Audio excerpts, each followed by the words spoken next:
Hello, and welcome back to my channel. I'm going to move the mic back a little bit. I think I was causing some clipping in the last video, so hopefully that won't happen this time. I feel like I'm getting a little bit better at these intros. I'm feeling more comfortable with talking to the camera, keeping eye contact and things like that. So hopefully that's the case. Today we are going to be reacting to the Fallen of World War II. Now, this is a video that I've heard quite a bit about. By quite a bit, I mean I've had it recommended to me a few times. From what I understand, it's actually it gives you a better perspective of like the impact of World War II and kind of like the people that were lost during World War II. Yeah, I'm looking forward to it. So let's get started. Let's just jump right into it. Let's turn that up. The average lifespan of an Let's turn American that down. is 80 years. And an 80-year-old today was 10 when World War II ended, 4 when it began. Oh, right. A soldier who saw battle would have to be in his late 80s at least today. Generals, political leaders, the decision makers of the war, few are still with us. And over the past few decades, we've seen... Oh, sorry to pause it already. 28 seconds in, go me. I did not know that Adolf Hitler was 56. I didn't realize he was that old. That surprises me actually. I don't know. I guess I never really thought about his age, but that kind of surprises me. And yeah, wow, this video, I think this video was done in 2015, 2016. Yeah, 2016. Yeah, wow, okay.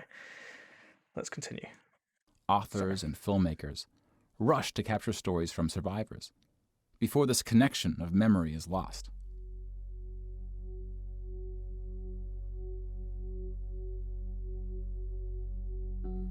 This project is not about individual war stories, So that's all and life, it's not about survivors. lives. We're going to tally up the tens of millions of people whose lives were cut short by the war, and see how these numbers stack up to other wars in history, including trends in recent conflicts.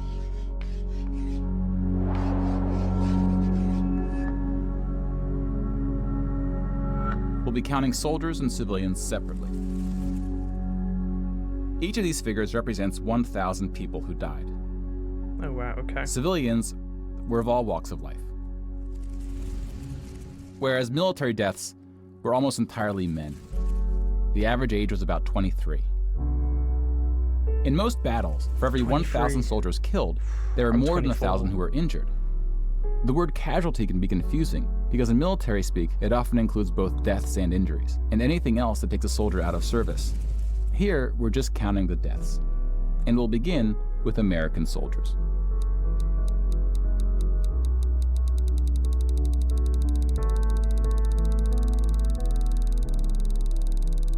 Wow. Over 400,000 died. Most of the deaths occurred in the European theater, fighting the Nazis. 400,000 died. That's insane. Like, putting this into perspective here, because obviously they said that for every one like person that's you can see here is 1,000 people, and to think that that many people died, and they joined quite late, like well, not quite late. They joined quite a little bit after the war started. 400,000. That sucks. Oh, and these are all military as well, because you can see that they've got the... Wow, okay, sorry, let's continue. And about a quarter were in the Pacific, fighting the Japanese. When you put them on the timeline, you see that casualties were the heaviest at the end of the war. The war began on September 1st, 1939. But the US wasn't willing to join the fight until Pearl Harbor, 2 years in.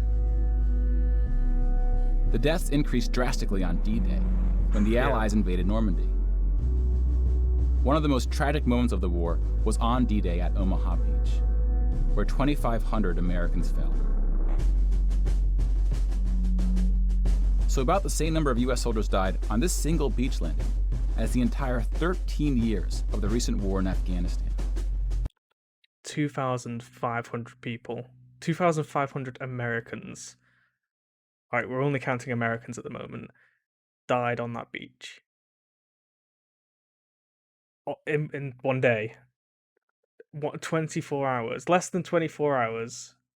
That's hell. Wow. The bloodiest battle in the Pacific was Okinawa, which lasted 82 days, during which 12,500 Americans died. About 5,000 of these deaths were at sea from kamikaze attacks. Now let's look at some other countries, starting with Europe.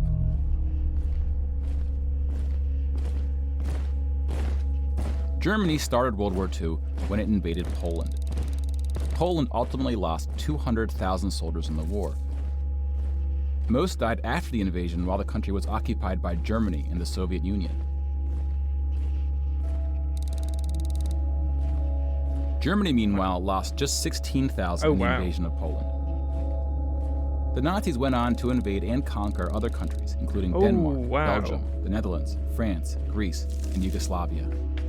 France surrendered, but after losing 92,000 soldiers in the Battle of France. 92,000. Over 200,000 ultimately fell, which includes deaths in POW camps, French colonies, and other fighting. I think that's a really important point, actually, because often, I guess it's people that don't necessarily know these numbers. They view France as being a country that surrendered. They don't really realize the actual losses that France endured before it came to that. And like that's just and Yugoslavia. Okay, sorry, let's continue. Yugoslavia suffered almost 500,000 military deaths. The initial invasion brought relatively few casualties on both sides. But the deaths mounted under Nazi occupation due to guerrilla fighting, civil conflict, and mass executions. That's horrible. The Nazi invasions were swift, with relatively few German losses. Even the Nazi commanders expressed surprise at their success.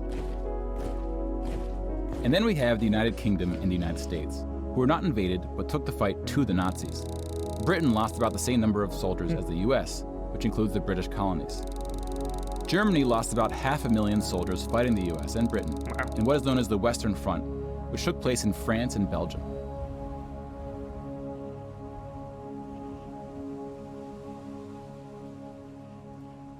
But most Nazi soldiers died in the Eastern Front, Germany's unsuccessful invasion of the Soviet Union. The numbers are staggering. The most famous battle of the Eastern Front, and perhaps the turning point of the European war, was Stalingrad. The German Sixth Army successfully took Stalingrad, but then got surrounded by the Soviets and cut off from food and ammunition. 500,000 Nazis would ultimately die in Stalingrad. Another 100,000 were taken prisoner. Let's just pause that a second there. 500,000 Nazis died in Stalingrad. Stalingrad alone. That's not in Russia. That's in Stalingrad alone. I think it is like a town, or was it considered like a village at that point? Basically like a town that I guess was very heavily fortified. Over 500,000. Well, 500,000 I think they said. Which is like, wasn't it how many the United Kingdom and the US combined killed at the start there? That's okay. Sorry, I know I keep pausing it. It's just like these numbers are, like you said, these are staggering. Of which 6,000 would ever return. POWs had a low survival rate throughout World War II, and it was particularly grim in the East. When you include these POWs, roughly the same number of Germans died in Stalingrad as all the Western Front fighting against France, the UK, and the US. And though Stalingrad was a victory for the Soviets, they suffered almost twice as many losses as Germany. Wow.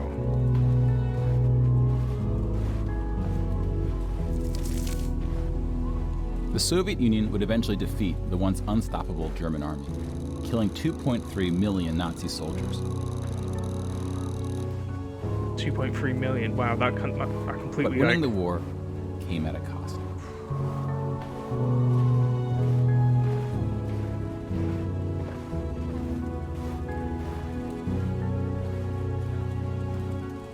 How is there this many people Like, how do you, what?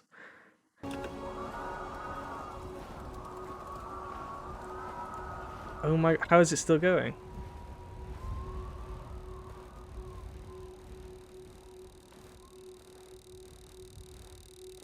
Wow.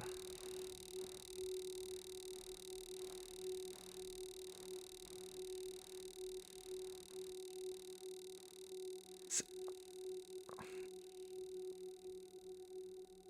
8.7 million is the official tally by the Russian military, a hotly disputed number. 8.7 million people. 8.7 million. See, the thing is, they've taken these numbers. They've taken these people. I think are these all military as well? Actually, I can't see because it's so zoomed out, but I know that it's just counting military first. Anyway, 8.7 million people. That is, considering they've taken each of these representations of people of 1,000 people. You know, one of these people on here is 1,000 people. You'd think that would make it a lot more easy to comprehend, but for Russia, that I can't even comprehend the amount of like stick figures that have been put here. Like it just kept on going. That is ridiculous. 8.7 million. Jesus. Some studies have calculated as many as 14 million dead.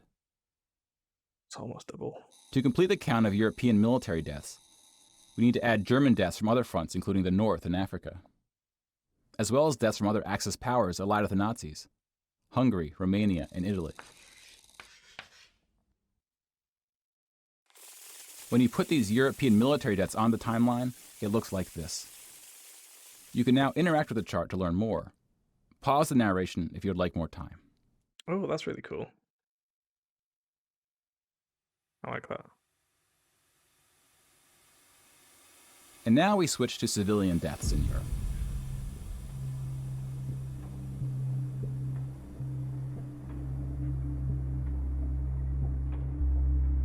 Six million Jewish people were killed in the Holocaust.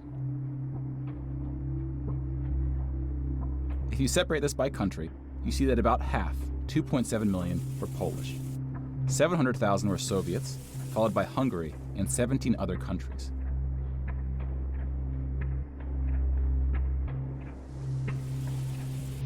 Broken down another way, about half of the 6 million were killed in the concentration camps. That's grim. Over 1 million died in Auschwitz. Most were killed in the gas chambers.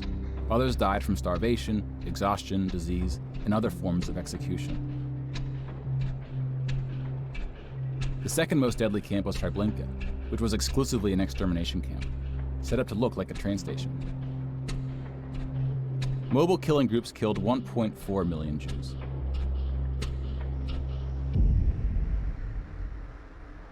Like with the gas so chambers, sad. men were killed first to reduce the risk.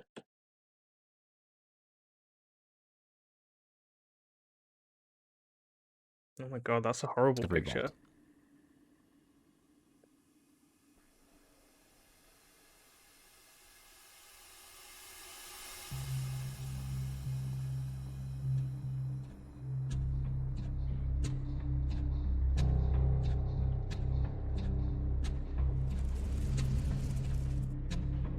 The Holocaust also includes non-Jewish deaths. I'm just gonna pause that a second. Just going back to this is a good place to pause actually. So obviously we all know, we all learn about primarily like Auschwitz. Auschwitz, is that how you say it? Um, uh, that's the camp that we all learn about in school. Treblinka. This one not so much actually. I've heard of this one. Um, but he mentioned something in this video that I kind of forgot about until he mentioned it. How it was disguised as a train station, and I forgot that a- all or a lot of these camps were like disguised as something else. Like they weren't like obviously a concentration camp. So like people like the German population, they didn't know that a lot of this was going on. A lot of people didn't realize that it was basically the epitome of hell. hell on earth behind those walls. To them, it was just, oh, it's just a train station, or it's just, I don't know, a pleasant camp or something like that. Like it's just, it's scary to think at like this scale of people that were killed, horribly killed in so many different ways that, and we just didn't know. I say we, like people that may have walked past it and not realized like what was actually going on. Like obviously they knew that it was at war, and they knew that all this stuff was going on, but they didn't realize, oh, it's happening right there. That's whew. Between 130,000 to 500,000 Roma, then called Gypsies, were killed. Sorry, let's go back a few seconds because I've kind of forgot the preceding things. The Holocaust also includes non-Jewish deaths. Between 130,000 to 500,000 Roma, then called Gypsies, were killed. The numbers are disputed. About 250,000 people with disabilities were killed. Homosexuals, Catholics, and other groups were also exterminated, but their numbers were relatively small. Some historians say that other civilian deaths should go under the label of Holocaust. About 2 million non-Jewish Poles were killed under German occupation, some of which were sent to the gas chambers at Auschwitz. When you combine civilian and military deaths, over 16% of the total Polish population died in World War II, which is the highest percentage of any country. But not the highest in total death count. The Soviet Union again tops that list, losing at least as many civilians as it did soldiers, somewhere between 10 and 20 million. A particularly dark moment for the Soviet Union was the siege of Leningrad, now St. Petersburg. German forces surrounded Leningrad before civilians could be evacuated. Supplies, including food, were cut off for 2.5 years. 1.5 million people died as a result, mostly from starvation, mostly civilians. That is so sad. Like I've paused it to kind of like not rush on, to kind of just like think about that. Like they stopped supplies to this town for 2.5 years, so no food, water, or anything like that. No one could get in or out,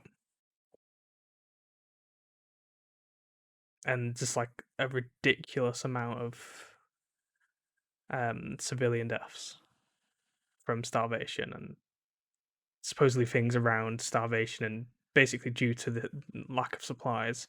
That is so sad. Stalin's cruelty towards his own people is partly responsible for these numbers. He often didn't allow civilians to evacuate from cities, thinking it would cause the soldiers protecting them to fight harder. About 1 million Soviets died in Stalin's own labor camps, called the Gulag. Just about every country suffered civilian losses, especially... Sorry, I keep pausing this. I'll try and stop pausing as much. With regards to the Gulag, it's definitely worth... Oh, it's really dark, isn't it? Hopefully that helps.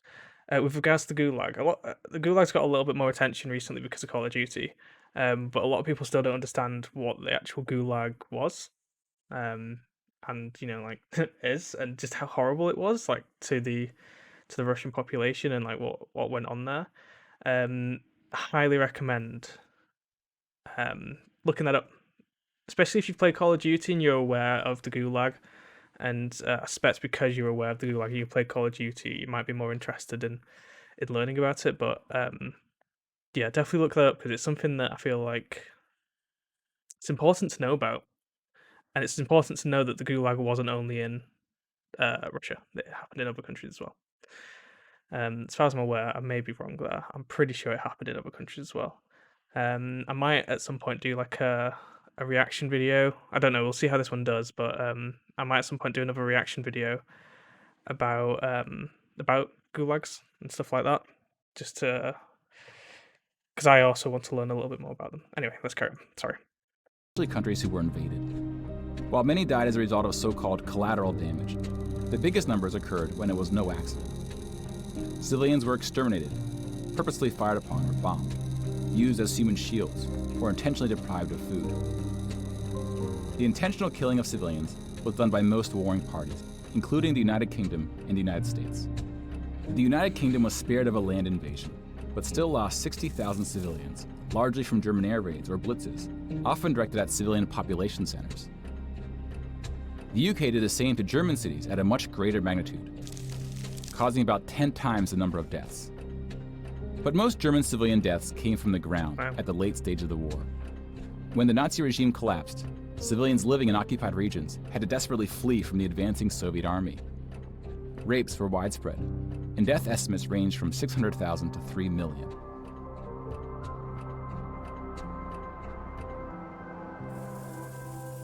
Let's step back and see where we are with the totals. We just counted about 20 million civilian deaths in Europe. If you add this to the European military deaths we already covered, it brings us to over 40 million. Then we have the Asian theater. Here we see the vast majority of military deaths in Asia. I don't actually know much about like the Asia side of this, so this is going to be really interesting. Came from China and Japan.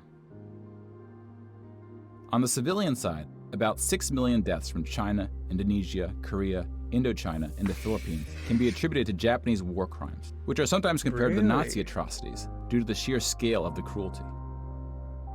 China had the second highest death count after the Soviet Union. And like the Soviets, the Chinese government demonstrated a stunning willingness to sacrifice its own people. Chinese nationalists opened the dike at the Yellow River, hoping the flood would halt the Japanese advance. What was that? Was it a lake? Chinese nationalists opened the dike at the Yellow River. Why is he saying that? Open the dike. Oh, okay. Hoping the flood would halt the Japanese advance. Wow. 500,000 Chinese civilians or more were killed, which is 2 or 3 times the number who died in all countries in the 2004 Asian tsunamis. But the invasion of China only cost Japan 200,000 soldiers. Most were killed fighting the US and allies in the Pacific War. A significant portion of Japanese civilian deaths were caused by American firebombing and the 2 nuclear attacks. Contrary to official US statements, these airstrikes were directed at civilian populations, not military targets. When you add all the deaths outside of Europe, it brings us to a grand total of 70 million for the war, give or take depending on who's counting and what civilian deaths get included. 70 million humans died during World War II. 70 million. That's literally a number that we can't fathom. I don't think there's any way to really understand just how many people that actually is. Like, even when they've condensed each of these tiny little dots down to, 1,000 per person. 1,000 is still a huge amount of people. 1,000 is a massive amount of people. Like, when you actually think about it. And don't think about it in the context of, a world war. 70 million lives were lost. I think also, before we continue, I think it's really important to sort of understand as well that they was talking about, obviously, there were Nazi deaths, like military deaths and things like that, but there was also German civilian deaths, and that's not a good thing. I was surprised to learn that the UK, I may as well say it now because I've started. I was surprised to learn about the UK bombing civilian targets in Germany. Oh, that's the impression that I got from this. He didn't specifically say civilian targets, but he was talking about civilian deaths when it came to that. That's not something that I knew. I never realized that we actually targeted civilian, like non-military areas, which is horrible because German civilians weren't Nazis. There's people trying to help other people. There was people that didn't necessarily want to be involved in any of it or anything like that. But sorry, let's continue. 70 million people. More people died in World War II than in any other war in history.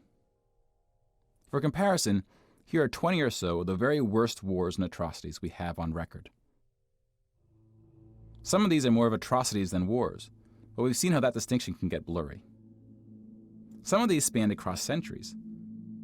World War II had the highest body count, and it all happened in just 6 years. The world's population has grown significantly since the earliest atrocities on this list. If we want to compare them in terms of what percentage of the world died, we can adjust the chart to look like this. Oh, wow. This rough approximation tells us there may have been more devastating wars before World War II, proportionally speaking.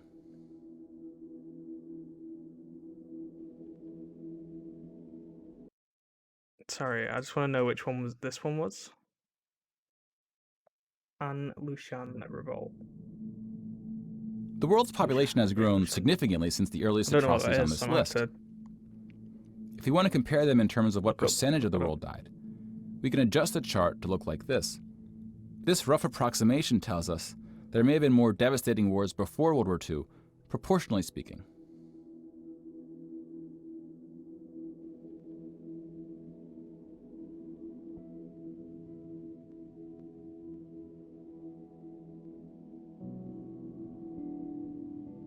When we turn to post-war conflicts, it's hard to say anything that isn't controversial.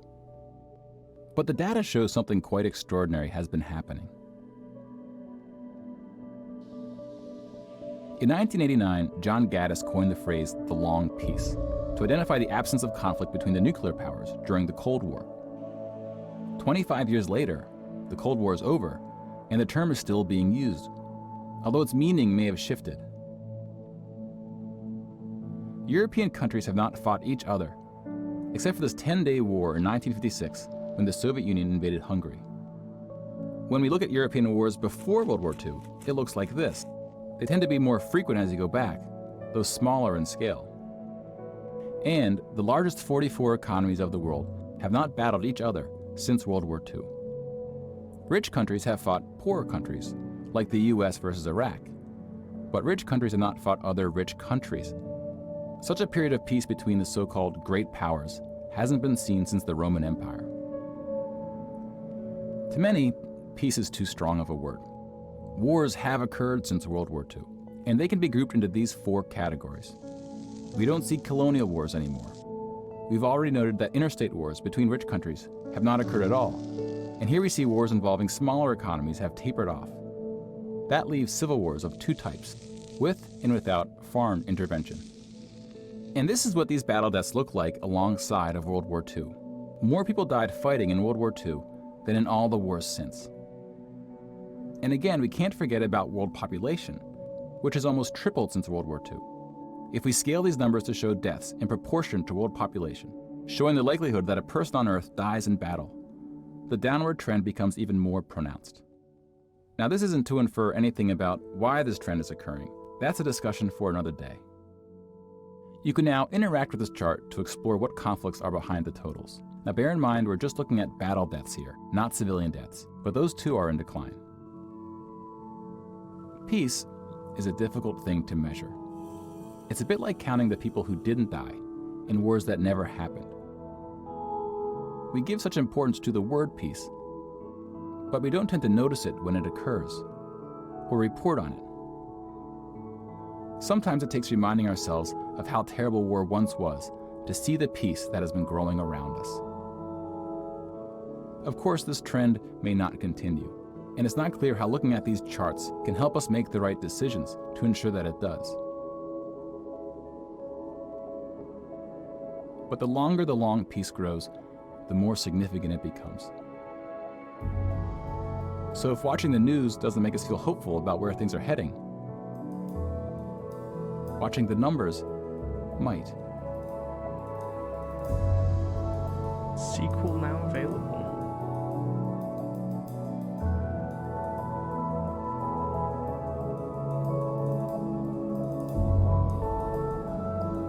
Wow. Let's turn that down a little bit. Can we just take a minute to appreciate the actual editing that went into this? Like, the animating and the editing in this project and encourage new episodes. Please follow us using one of the options below, and consider paying the suggested ticket price for today's show. Thank you very much.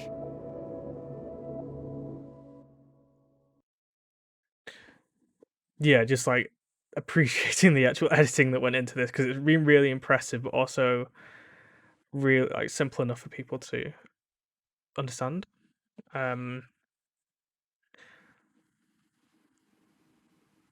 Oh, what's the sequel? I think that's the sequel, is it? That sounds interesting. Let's give that a thumbs up.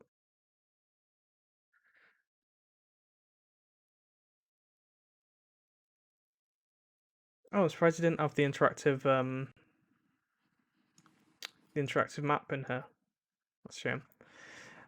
Wow, yeah, that was a lot better than I was expecting, actually. Like I said at the beginning, a lot of people have recommended this. Let's actually just let this run through. I'll turn it down a little bit though. A lot of people have recommended this to me, like personal friends, and said it was really good. And I believed them. I didn't realize it actually put it into this much perspective. And like I knew about parts. I knew about the war. You know, everyone knows about the war. Everyone knows about um, the parts that are largely relevant to their countries. I guess is what they learn about, rather than the whole world. Especially the Soviet Union. That's something that, wow, I had no idea of like the huge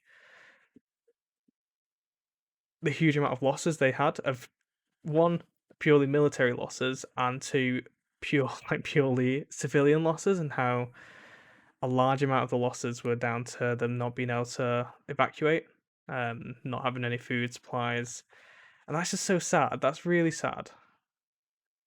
And like you look at like, yeah, I just can't comprehend the sheer amount of deaths that happened in the Soviet Union. That's absolutely mind-boggling. 8.7 million, and that was apparently disputed because it could be up to like 14.6 or 14 million. Which again does not make it any easier to comprehend. Fallen.io. Wow, that was incredible. Actually, I really liked that. That was really good. Yeah, I don't really know how to end it after that. Wow. I hope you enjoyed. I hope you learned something, as I did, clearly. Yeah, and I think just to reiterate the point around the gulags, it's very. When I say interesting, I mean it's interesting in the sense of it's good to learn about. It's good to understand that this stuff has happened in the world, and with regards to the gulags, continues to happen in the world. There's still gulags out there. I don't know if they're not necessarily referred to as a gulag. Oh, hold on a second. I just got a call. Yeah, okay, so I'm going to end it there. Thank you for watching, and goodbye.